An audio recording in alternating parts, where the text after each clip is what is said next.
de garganta, un cuadro que te parece algo como gripal. Bueno, hay que recordar que la mayoría de los casos son leves o moderados.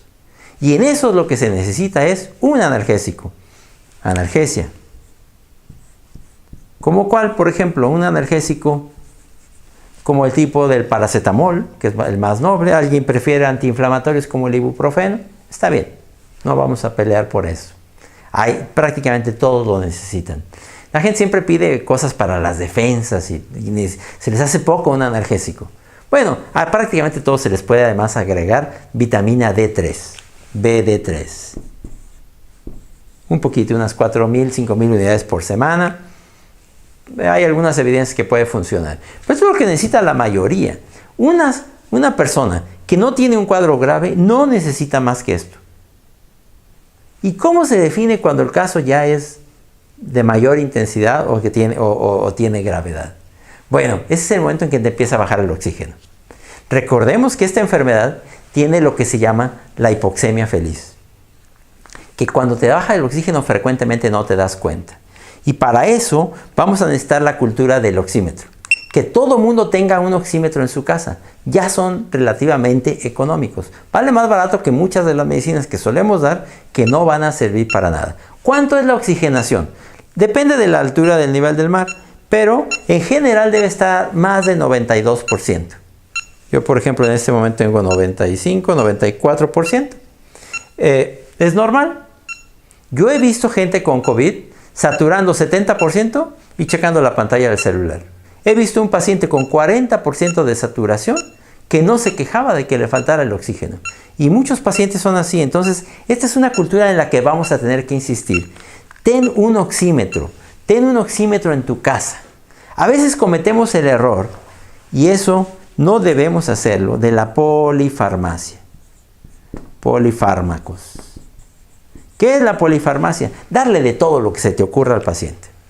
A veces la propia gente lo compra porque lo ha escuchado, pero también hay profesionales de la salud que el paciente llega por un cuadro moderado y sale con una receta de acitromicina, que es un antibiótico que no va a servir para nada, ivermectina, que es un antiparasitario que tampoco va a servir para nada en este caso, de un anticoagulante que en ese momento no se necesita y a veces es costoso, es inyectable y que puede dar complicaciones y en ese momento no se necesita. De un antibiótico intramuscular como ceftriaxona. Hay quien da colchicina. Hay todavía quien da medicamentos que sirven, por ejemplo, para la artritis. Y hay quien da todavía medicamentos o sustancias que ha dicho la gente en rumores, por ejemplo, el dióxido de cloro. Mal hecho. Esos no se necesitan. Y particularmente algo que es de uso generalizado, que es la dexametasona, que es la cortisona o un corticoide. Tampoco se necesita. Sí se puede decir que mientras la gente esté saturando más del 92%, no necesita más que el analgésico y acaso vitamina D. Nada más. Lo demás está a destiempo o no se necesita en ese momento. Ahora, ¿qué es lo siguiente que se necesita? Decirle a la gente, está en tu casa checándote con el oxímetro. Yo veo situaciones en las que se le da toda esta polifarmacia que decíamos y no le dicen cómprate un oxímetro. El paciente se gasta una buena cantidad de dinero, una fracción de eso se le hubiera gastado comprando un oxímetro. A mí me hablan frecuentemente algunos pacientes y me dicen, doctores que me dieron esto, ¿qué más hago? Y les pregunto, ¿y cómo está tu oxigenación? Bueno, cuando fui con el doctor hace 3 días estaba bien, ahorita no sé. Bueno, pues es que mal hecho. En vez de todo esto que recibiste, debieras haber tenido un oxímetro. Si no tienes un oxímetro, pues ve a comprar uno en este momento. Eso es muy importante. ¿Y qué podemos hacer? Si ya te empieza a bajar a 92, 91, ponerte oxígeno en tu casa, te lo podemos poner. Mandar un tanque de oxígeno a tu casa y con eso puedes estar ahí 5 o 10 días sin necesidad de ir al hospital mientras no te baje de 92. Hay gente que ya está saturando 80, le pones el oxígeno y sube a 95 con 3 litros de oxígeno y con eso puedes estar en tu casa.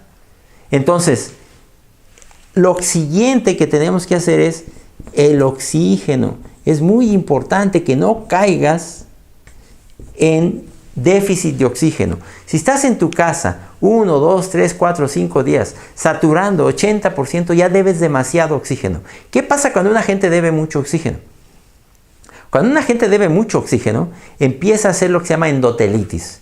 Hay una inflamación del endotelio, de la parte interna de los vasos sanguíneos y del propio endotelio de los pulmones. Se te inundan los pulmones, se te coagula la sangre dentro de los vasos sanguíneos y cuando llegas al hospital 5 días después, para usar un término de la aviación, ya entraste en barrena, ya no hay quien te saque vivo.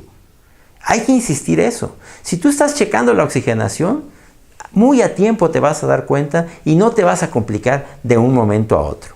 Entonces, en conclusión, ¿cómo vamos a hacer que esta epidemia nos lleve menos enfermedad y menos muerte? Un mejor control, lo que le corresponde a la autoridad, pero también lo que nos corresponde a nosotros. Hay que insistir en eso y también estar en buenas condiciones físicas, en las mejores que podamos. Lo que nos corresponde a nuestra propia responsabilidad. Y la mitigación, también lo que le corresponde a la autoridad, pero también lo que nos corresponde a nosotros.